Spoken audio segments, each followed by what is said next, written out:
Hello everyone.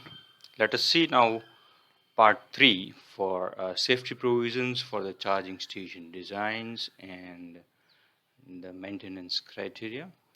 Part 3 is almost related for the testing certifications, how to maintain the records and what are the standards you have to follow. So let us see one by one. As we know, we have to understand some terminology like electric vehicle, EVSE, circuit outlet, etc. Uh, Especially for charging stations, when we say all the apparatus used shall have the insulation resistance as per IEC 61851.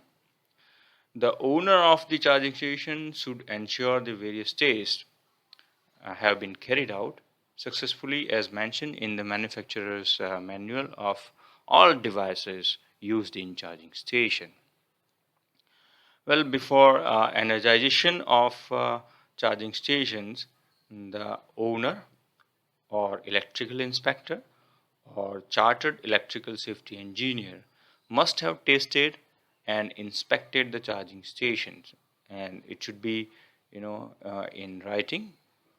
Then only you can start the charging station. The owner of charging station should ensure that there should be the regular testing yearly for the first 3 years, and after that every 4 years. Yeah, of course, this starts from the date of energization of the charging station.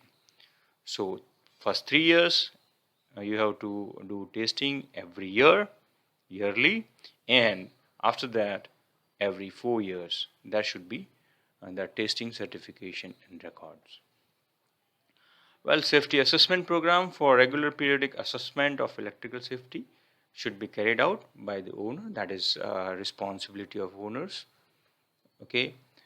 In the records, what are the records we have to maintain? So that is regarding the design, construction, and labeling to be compatible with the supply of standard voltage at power frequency of charging station. So these records, including the test records, also to be covered.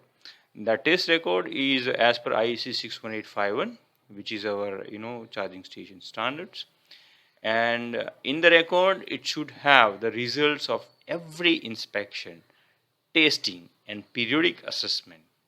Okay, and details issues observed during the assessment, if any, and any action suggested by the authority that should be mentioned in the records or to be taken in relation to issues, if any. That means all the records must have the error, must have the suggestion, must have the nullification action suggested by the authority from test to test. Okay, and all the records should be maintained in hard copy as well as in soft copy for at least 7 years, and it should be available or to be provided to the authority officials whenever it is asked.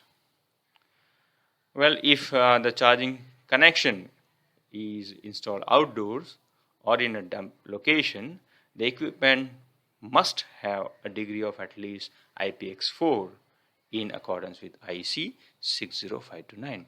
What is IP? That is Ingression Protection Code. And that is a 2-letter code, IP11, IP21, IP41, IP14, etc.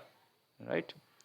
So this is the part 3 regarding the testing, certification, and record maintenance.